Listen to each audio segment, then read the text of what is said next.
Welcome, Dream Freaks, to episode 9 of the Dream Freaks podcast.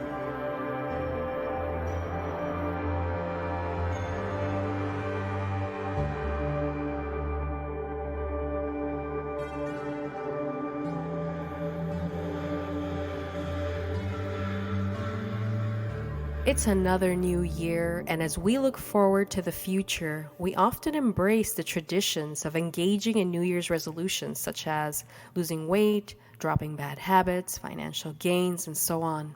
However, for all of you consciousness explorers, this is an opportunity to deepen your connection with your dreams, intentions, goals, magic, creativity, and to take dream journaling to the next level. Welcome to Happy New Dream 2020, where we will guide you through a new beginning in your conscious dreaming practice in a way that will honor your own unique journey.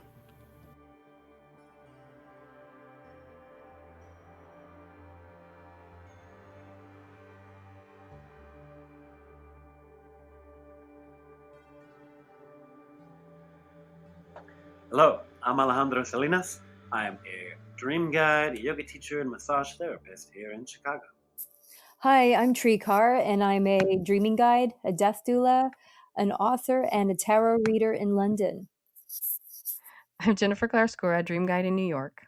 So, the new year is all about setting new intentions and things. Yeah. And we thought we'd talk about how each of us set up our dream journals and getting started with intention setting and how to really create and set a good intention. And I'm sure every dreamer out there has their dream journal, right, for 2020? If you don't, you better go get one. I've had the same journal for a while now. My dream journal was actually a gift to me from an ex of mine, and she made it look like one of the Doctor Who journals, like the Diary of Cool. Impossible Things. Ooh. She cut leather strips and taped it on a journal and did all these paintings inside of the journal. And I didn't use it for such a long time. I was like, no, this is too special. And then I finally started using it. Mm-hmm. It served me really well. But no matter what kind of journal you use, I think you should definitely have a journal that speaks to you, that you like, that you use specifically for your dreaming practice, that you keep by your bed. And even before writing those dreams down, having the intention, and a little fun thing to do that I recommend because, the dreams are so elusive in the morning. Mm-hmm. It can be very helpful to practice keeping that journal within reach. Oh, yeah. And so you have to move as little as possible to grab your journal and start writing. So you don't have to roll up out of bed to grab your journal. It's across the room or something. It's easily accessible. And I do recommend the journaling as opposed to writing down in your phone, which is cool sometimes, but there's a lot of studies that really talk about the power of writing things down. It helps our brain slow down to process the information better, to help that information stick better. And because we're developing this relationship with our dreams, we want that physical process of writing down dreams to make our brains know, to let our brains know that this is something more important that we should be paying more attention to for sure. 100%. How do you all? What kind of journals do you guys have? I'm terrible with the dream journaling because basically I have loads of little journals and they're all around the house, and then so I have dreams in different books everywhere. So, which can be quite scattered at times, but it's quite fun too because then I'll have dreams from certain years overlap other dreams from other years, depending on where what I've grabbed and how I've written it down. But I've also I've recorded dreams through dictaphone as well. So I've used my dictaphone app on my phone, especially if something's really fresh and very complex. Sometimes I'll just record it straight away. I find sometimes too, when I'm speaking about a dream out loud, more details come to me, just hearing my voice or just getting it out. So I have dreams scattered out through various little mediums and loads texted to All across the yeah, universe. and or Jenny's got a lot that I've messaged to her. So there's a thread full of dreams as well, lost in like deep in the Facebook Messenger thread. Yeah. That's another way that they've Well, there's always the search option. I have my dream journals scattered everywhere, but I'm trying to be more organized this coming new year. So I actually have a new journal because I wanted to start actually just having one for this year. that's really good. I have a practice that goes back and forth with waking dream and sleeping dreams. So in my journal, there's always what I did in the day and also my dreams. I love to illustrate my intentions, not just to create them. Oh, that's Yeah, great. so whenever I start a journal, I actually make a drawing in the front of it, very symbolic for me for the year that I'm wanting to have. Yeah, do you guys set intentions, Alejandro? Yeah. So, and something I learned from Charlie Morley, and similar to what you do, is he calls it dream planning. And the dream planning is you write down your intention for like a dream. So this is more so for a dream, and less like general intentions. We'll talk about those general intentions a little bit later. But you write down like the little summary narrative of what you want to happen in the dream. And then you boil that down to like a single sentence. And usually with any intention, they should be positive, present tense affirmations. Like I am, I call for, I bring into, that you can use as a mantra as you go to bed. And you can also use it in the dream to kind of shout out to instead of having this whole thing. And the next step, after you've got the summary and you wrote down the little nugget of intention, is to draw out a little picture. And I think images are really powerful. Obviously, dreams are very visual. We're visual people. What we see influences a lot of what happens in our dreams. And another thing I work with a lot is Sigil Magic.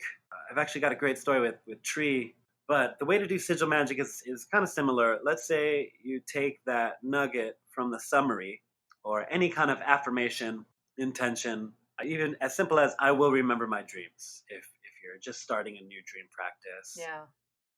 And that's it. What I do for the Sigil Magic is I write that sentence down. I cross out all the vowels and repeating letters. And then I make a new row with the letters that are left. And from those letters, you just rearrange and play with those shapes and lines and create an image that works for you. And I'll just like keep doodling and keep playing with it until something really strikes and I'm like, oh yeah, that's it. I really like that. I've never done that. That sounds amazing. Yeah, and that's simple enough. From there, you can like put the sigil wherever you want. You can put it on a candle. You can put it on post-it notes. If you want to take it a step further, I've also taken that sigil, put it on a piece of paper, and I'll put a little like plant medicine offering of whatever plant medicine you want to work with.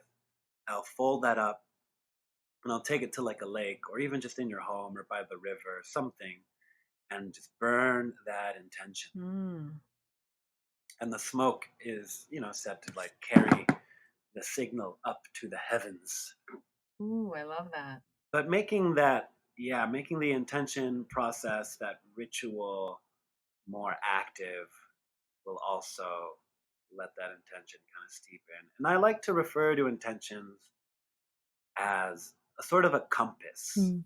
It's not the goal necessarily, but the intention is how you want to navigate through your life, through the dream, and let you know if you're traveling, true north toward your destination. Beautiful.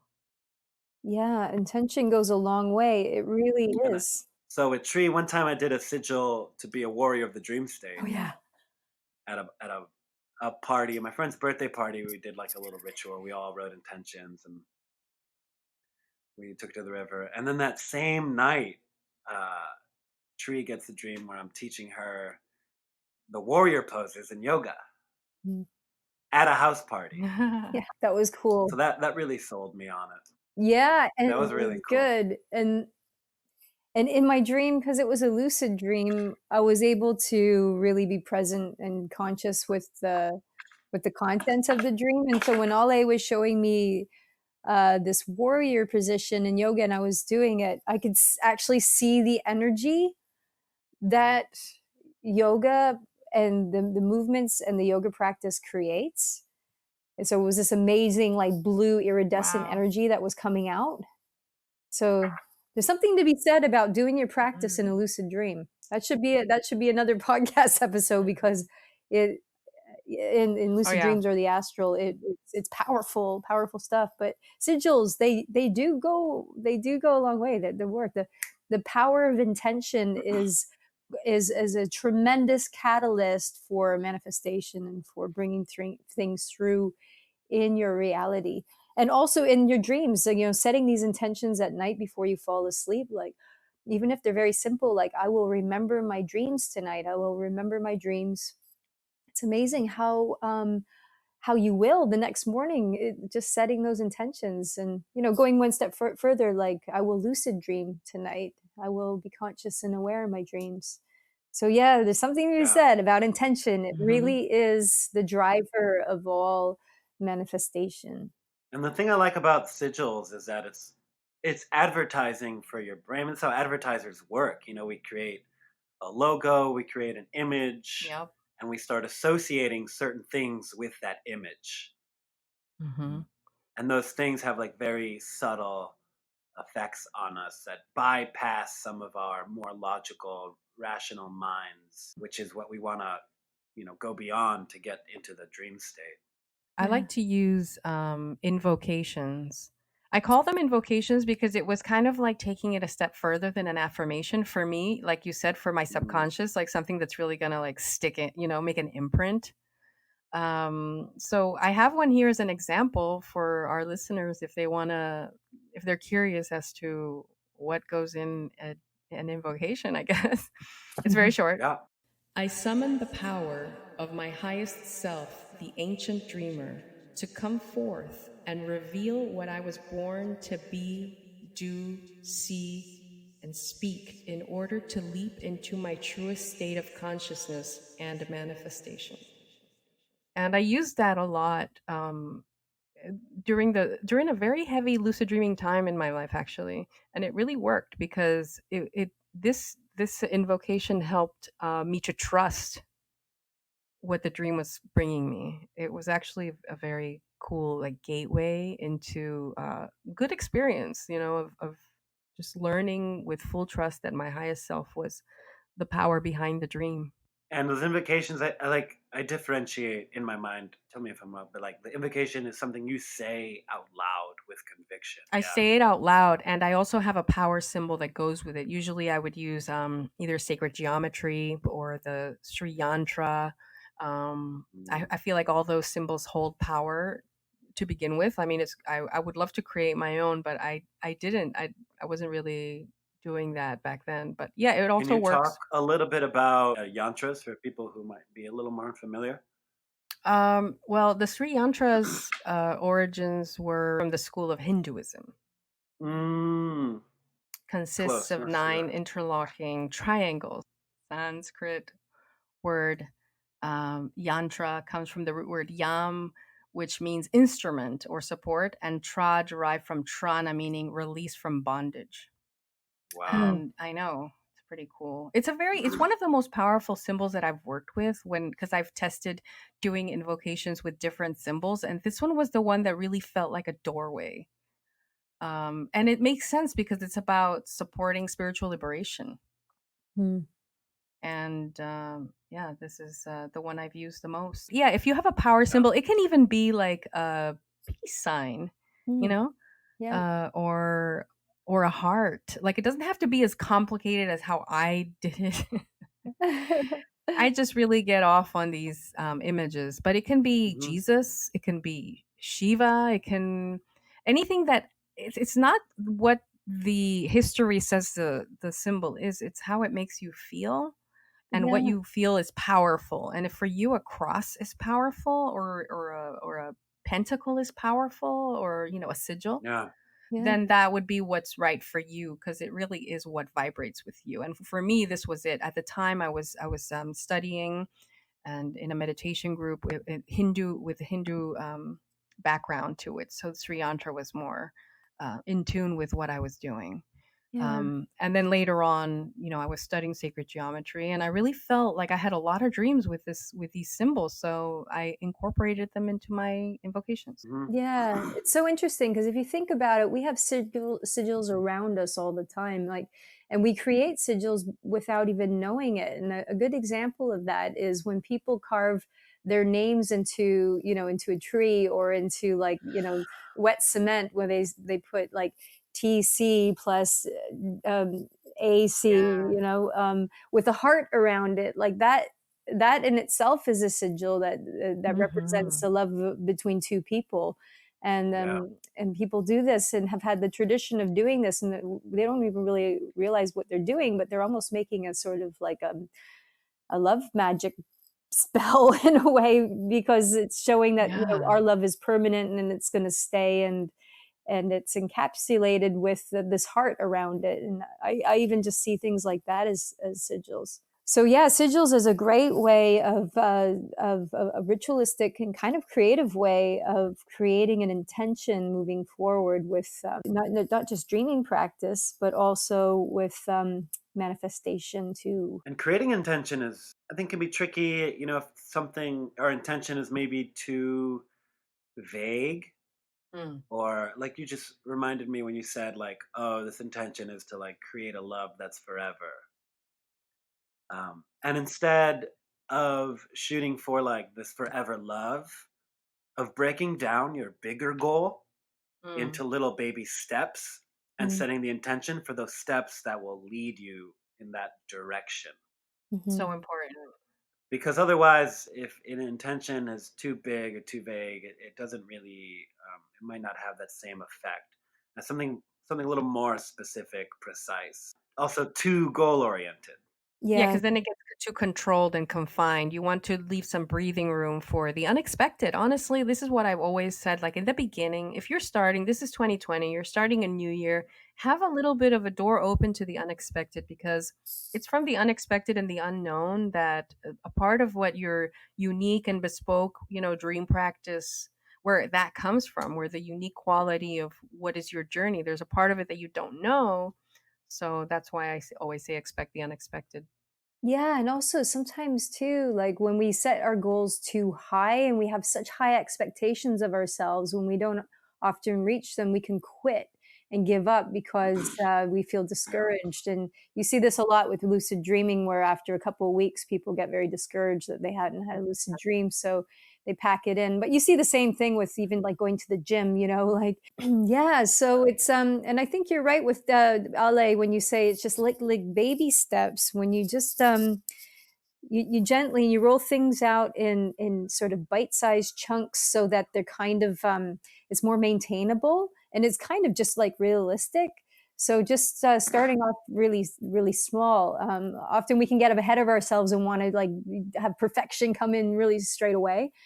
So starting out like very small, I think a really good way is just starting with a dream journal and just committing to that, and building a really nice foundation to your dreaming practice. Because the more you journal, the more your dream memory recall improves. You remember more dreams. You trigger more dreams.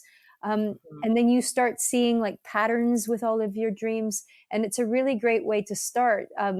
So whenever I get people coming up going, "I want to lucid dream. How do you lucid dream?" I say, start at the beginning. Just start recording your dreams and start from Yeah. that really nice foundation. Um, Mhm. and do the dream work, and then everything starts to get stronger and you're more connected, and then eventually the lucid dreams come in. I usually have a moment with I know this sounds so fucking geeky, but I have a moment with my journal where I know, like, I look at an empty or at least half empty, sometimes it's already been written in. Doesn't matter. I just look at all those empty pages and I know they will be filled up. Like I and that it's going to be fun and exciting, and I bring that energy into it, not like tedious, like, oh god, I really need to, fill this journal. It's complete opposite. Yeah, that's good. Yeah, it is fun. I mean, Hmm. it's like it's the blueprint or the roadmap of your unconscious realms. I mean, it's got to be fun stuff, right? I mean, that's going to be some weird shit in there. Totally. So speaking about mindset, and I was just talking about how I go into it with a positive state of mind, and that's exactly how you should start visualizing your goals for dream recall. Maybe some of you are not remembering your dreams, but don't look at it from a negative point of view. Look at it from the long game. Since every day, every night is an opportunity for you to remember your dreams. So, Mm. and that's very often. That's like every night. And so every night that you go to sleep and you do your intentions, your invocations, or your sigil magic, just know that there will be that moment that it will all click and you will have your dream recall, and it'll be exciting. And eventually, when you do more and more of these, um, when the practice almost becomes like second nature in your mind, that you don't even have to do them, you just kind of click into that mode, you'll notice that your recall is going to increase as well. I love that Mm. Alejandro mentioned affirmations, because affirmations changed the way that I live. And Mm. it's definitely was like the seed that reprogrammed my subconscious mind. The Mhm. subconscious mind is sort of like a place where all your programming lives. Hmm. And it's a good thing to not just say, I am how I am, but if you want to acquire a new belief system, like I now remember my dreams, the person that now remembers their dreams, then it's a good thing to be open to that kind of declaration, of something you wish to manifest, a new belief system you wish to embody. And so an example of an affirmation we already gave, the simple one is, I now remember my dreams, or I am now awake in my dreams. Depends on what you're going to lucid dream or what are your goals.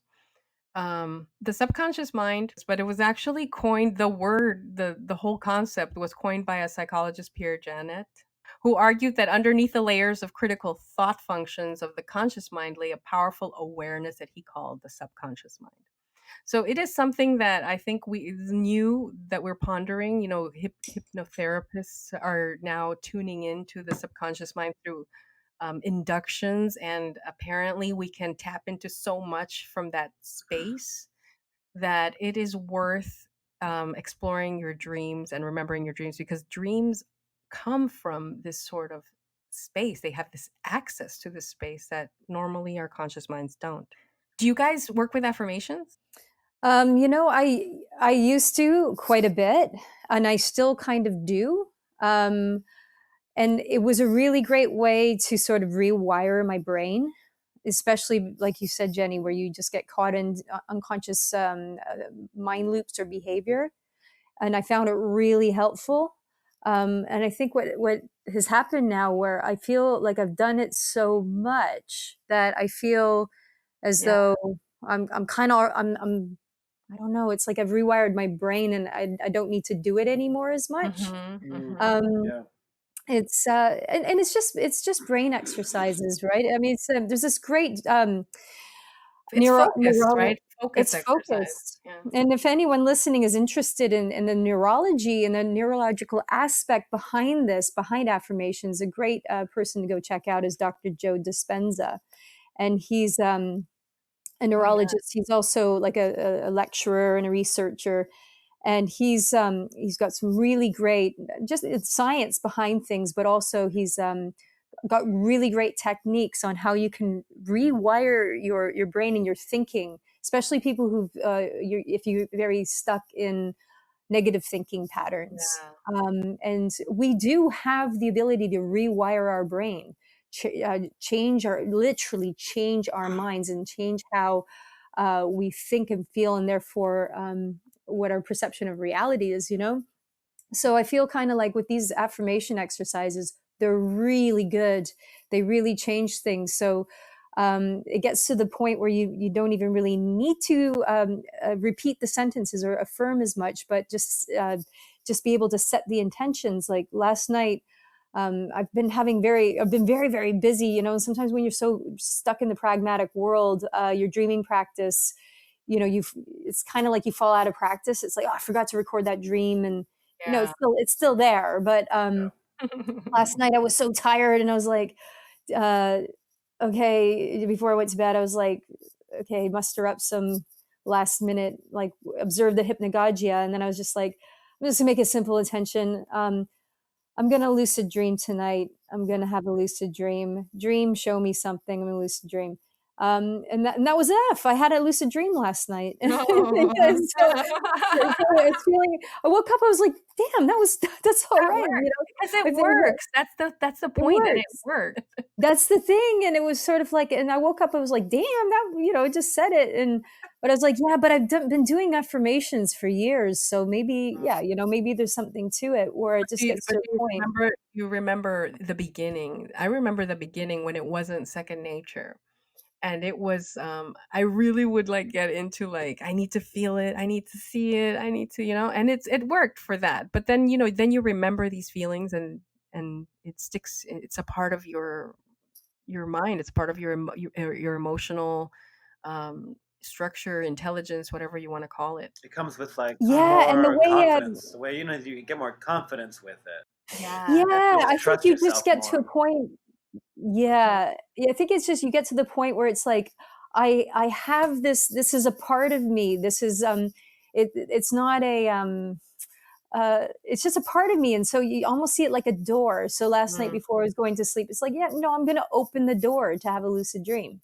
So yeah, it's just a choice. Like I'm choosing to open the door tonight to have a lucid dream.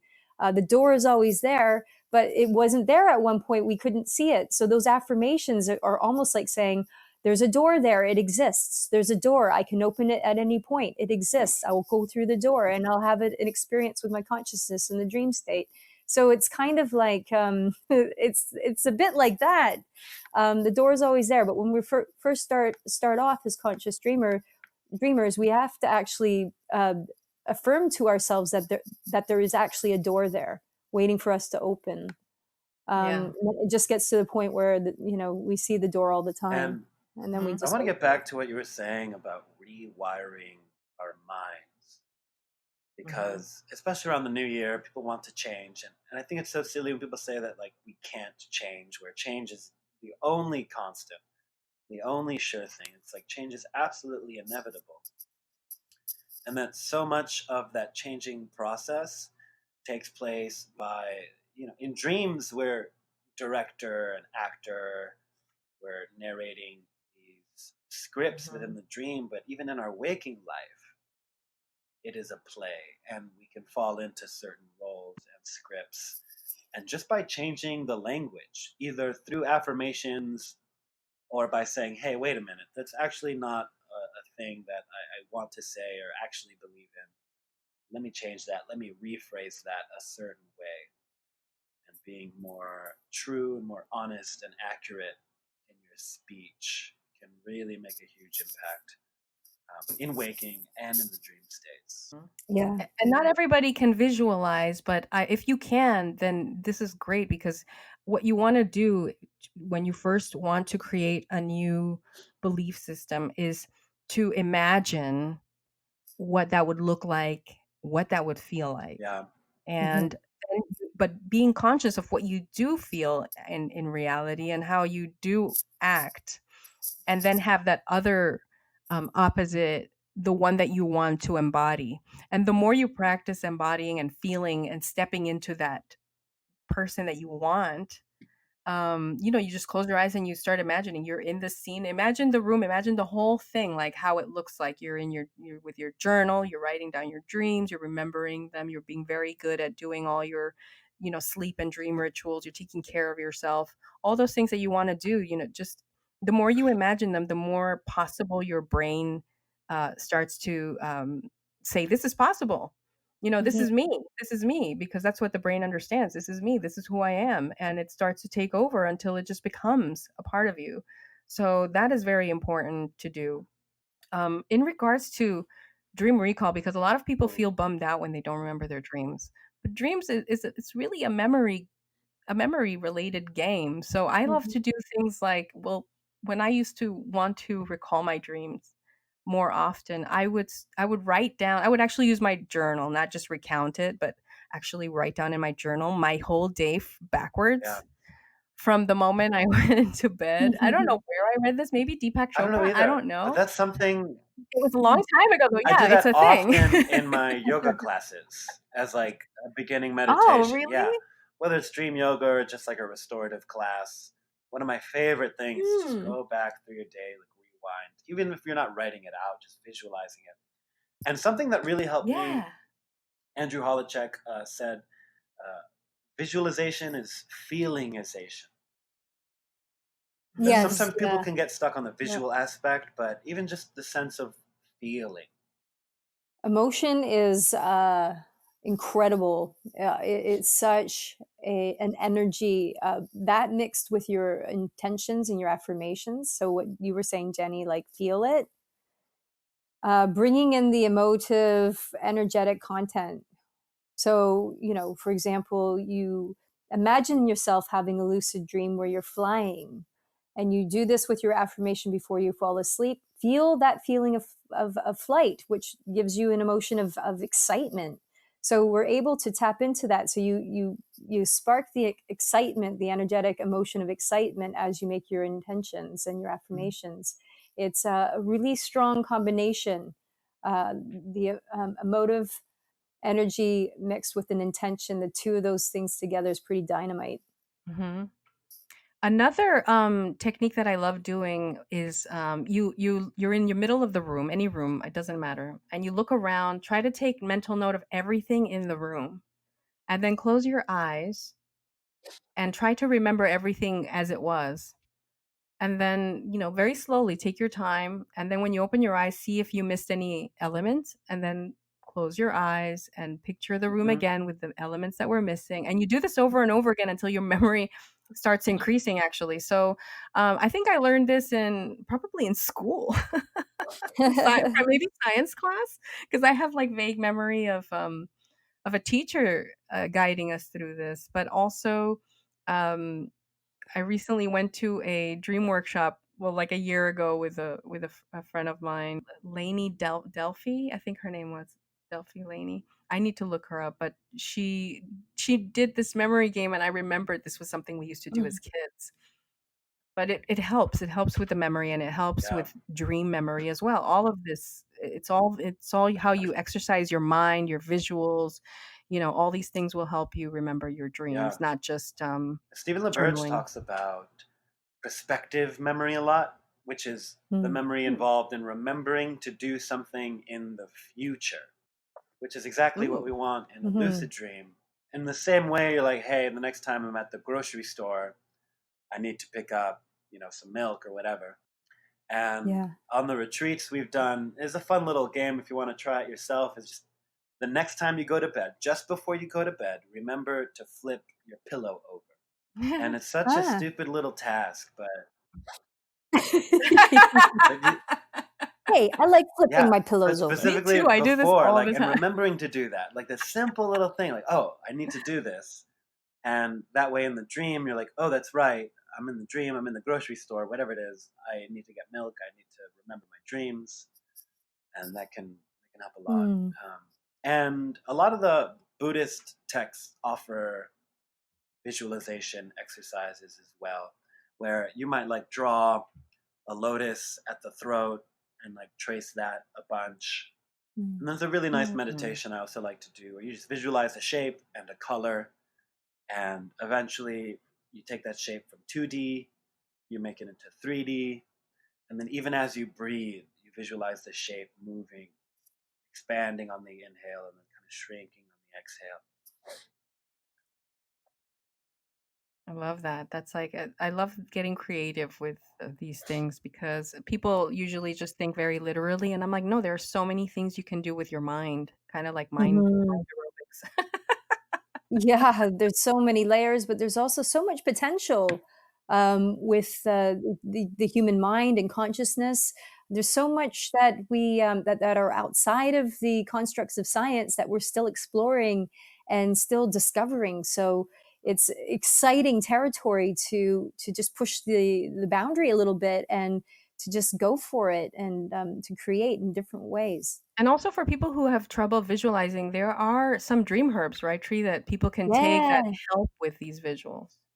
absolutely. So it's a really nice thing to start to incorporate into your conscious dreaming practice. And maybe also a New Year's intention for anyone listening is to start working more with plants that help you uh, dream, help you remember your dreams, help triggering more meaningful dreams and lucid dreams.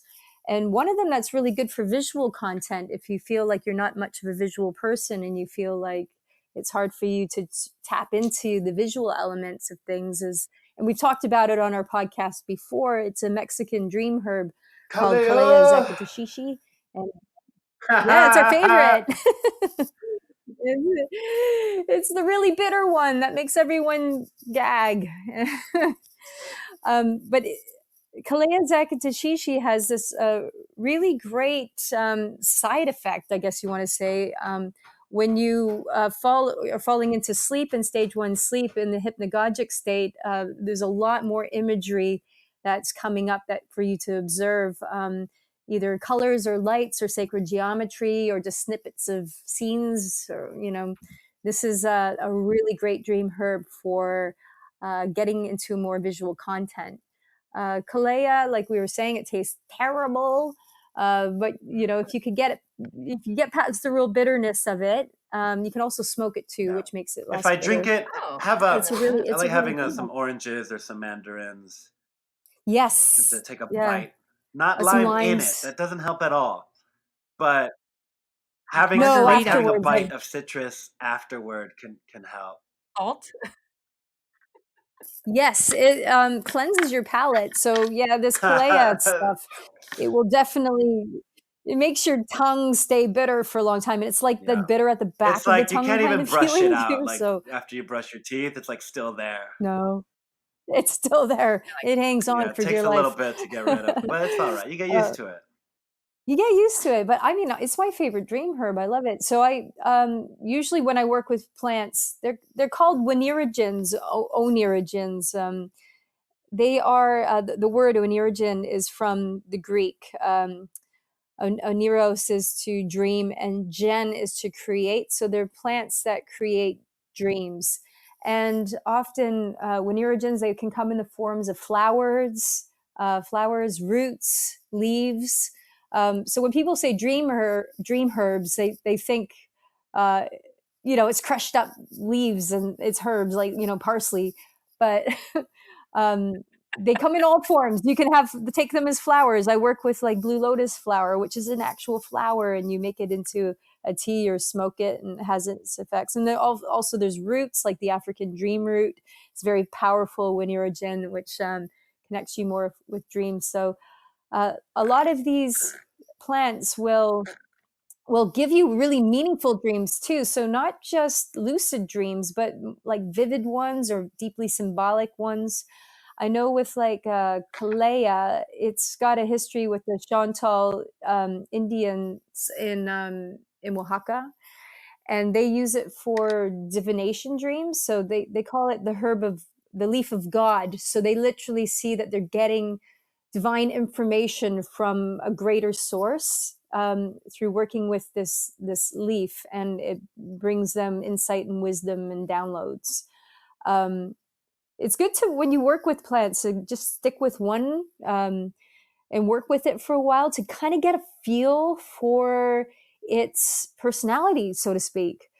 So, for example, when I worked with Kalea, when I initially started working with it, I drank it every night for a month, and I kept a record keeping, like a dream journal for a month. And I noticed that my dreams with this particular dream plant were really different than my normal dreams or dreams with other plants. So with Kalea, there was a lot of lucid dreams, there was a lot of out of body experiences, and there was loads of dreams with animals, like specifically very shamanic in its Yeah. information. So different plants will give you different styles of dreams. So that's a really good one if you feel like you're not Mhm. very visual, or you don't really can connect to the visual element. So that Something one my could friend really has help you been out. telling me about, I've yet to try it, is lion's mane. And I believe it's like a mushroom. And he says when Oh he takes yeah. lion mane, he definitely remembers his dreams, has really vivid dreams, sometimes has lucid dreams. And when he's off of lion mane, he doesn't really have as much recall. So I've been hearing about this a little bit more, Yeah. and I think it is used for memory. So if any of the listeners have used lion's mane or have experience with lion's mane, we'd love to hear.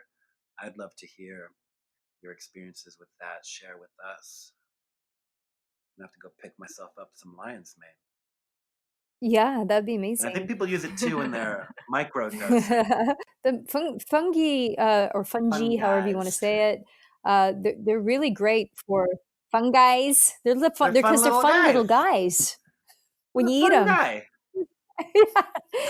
um, Oh, reishi Rishi. mushrooms are good too. Or right, that they're great for dreaming as well. They're good for uh, bringing about more vivid dream states as well. And then, of course, you got psilocybin, which you'll be wide awake, and that will give Two you lots of episodes in a dreams row. as you're Psilocybin awake. now. Yeah, yeah, sorry. I know this is becoming a hot topic. But yeah, there's a lot of dream plants, dream herbs, Winurigens that are legal that you can incorporate into your dreaming practice. So we've mentioned a few: Kalea Zakatashishi, blue lotus flower, African dream root. Mugwort's a really good one because it's very accessible. Mugwort. It's probably You the can most actually common grow one, it. right? Yeah, so it's got a long history of dream work, even in Native American culture. It's called dream sage. Certainly used in Europe for a very, very long time, with dream work, divination, used by witches and cunning folk. Cunning folk. Yeah, so I like there's quite that. a few cunning folk. Yeah, Yeah. And any of these herbs too I've that's used where. in sort of like spell work, ritual work, sigil work. And when I was in Arizona, Ooh. speaking of sigils, like there are these like 10,000-year-old petroglyphs that these Native Americans painted. And I rolled up a Kalea cigarette and left it under this like it's called the prophecy rock. That night I Ah. didn't have as many dreams, but the night after that I just got flooded with these like really vivid, really powerful dreams. So that's cool because people can pair up their intention making and sigil magic with the herbs. But last night I had a dream. This is crazy because I didn't know you could smoke these herbs. I had a dream that I was smoking something. I don't smoke really. And I asked the guy, "What's in this?" Because I thought it was just a cigarette. I was hoping it was just a cigarette, and he said a little bit of everything. And the and the ash was whitish and gold, like white goldish. And I remember thinking, "Oh no," because I don't like to be under the influence of anything really. I like to have my mental bearings. It's hard for me to just like go into a drug or even like just something innocent like a dream herb. I haven't had one either. And and I was just like, "Oh no, what am I gonna do? This thing is getting me really high now." But then I was like, "You know what? This is my dream and I'm going to enjoy this because it's my dream." And I actually enjoyed it. And I was just riding that wave and just like, this is a dream. It was really cool. But yeah, I smoked something. God knows what. Some dream A herb. little bit of everything. Yeah, it was in your dreams. It was literally a dream herb. Yeah, that's great. But yeah, it's the cool thing about dream plants and dream herbs is that they seem to be able to adapt to any element. So you can use them with water, fire, air, and earth. Oh wow. So water, you Mhm. can make them into tea. Um, Earth, some of them you can like eat them, put them, make them into like make them into a cookie or a biscuit. Um, Fire, we can smoke them, and air. So air as well as like a lot of people make little dream pillows and just have the dream herb around them, or in a bowl next to the bed. So they just, Or using it as incense. or I thought you were incense going to as say well. snort them. Snort them. No, God. Oh, God. That'll definitely That sounds earth you. terrible. Yeah. That's terrible. Don't do that. Also, if you want to work with dream plants and dream herbs, obviously you do this at your own risk, because you never know how you're going to react to things. So sometimes people, are allergic to certain plants and flowers, and you can do simple patch tests before you start working with any dream plant, simply by rubbing it on the inside of your arm. And usually, if you are allergic, it'll just come up as a rash straight away. But with all these things, you want to go at it on your own pace. If you're doing any on any medication too, you want to be a little bit careful about mixing these sort of things. A lot of people say they would talk to their GP or their general practitioner or their doctor about it. But, I've had a few friends who said, I mentioned dream herbs to my doctor. They didn't even know what the hell I was talking about. Of course they wouldn't, right? When they're like, what? And of course it's like, their advice is I wouldn't touch that, because so, and again, everything in moderation. So you don't want to overdo these sort of things, because, if you're drinking mugwort every, 4 cups a night, it's going to have its effects. Like mugwort will affect your nervous system. So you'll be like, really quite jittery from mugwort, or even blue lotus flower, because it is psychoactive, and it does have a sedate effect to it. You might become, quite reliant on it because it helps you sleep. So, everything in moderation. And the way I approach plants is that you would work with them as partners, and you would work with them as guides. They're there to guide you and open up doors for you, help open up that door we were talking about, to connect you deeper to your dreams. But the idea is not to get reliant on them, or, using them as the reliable source, but just see them as a guide to help you. So I suppose it's in a kind of a shamanic approach to plant work, where we also honor the plant as a plant consciousness, where the plant is a living, a living, almost sentient consciousness that has information to show us and give us. And so it is there to respect and to honor. And you go, thanks, fungi, for giving me, showing me a fun.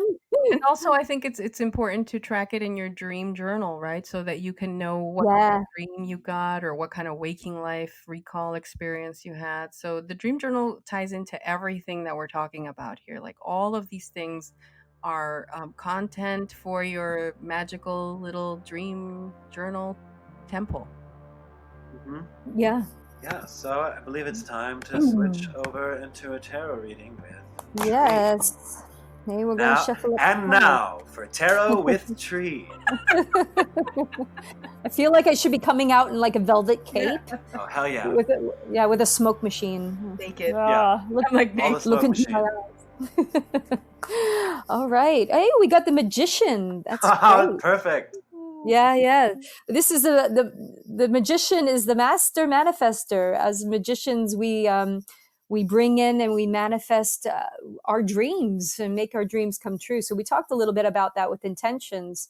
The magician takes the seed of an idea and of intent and brings it into reality. So again, with a lot of the information we were talking about in our episode today, using a lot of these different tools to bring in things to create more connectivity in dreams, and to literally make your dreams come true. We've on the card, we've got a magician. He's holding up a wand, literally bringing the seed of an idea into, calling it into a manifestation. We've got the infinity symbol above his head, a really great feedback loop that keeps moving into itself and out again, and moving in and out. And that's a really great, a really amazing sigil as well, which is great. We've got that on the card. That reminds us about this incredible law of attraction and feedback loop of infinity. And he's got all his tools on the table as well. And so a very good card moving forward in 2020, an encouragement that is saying, hey, you can manifest your goals. You can manifest them, you can bring them in, and you have it. You have it. You have You that need to wand. be committed, though. That's essential. That wand is your dream journal pen.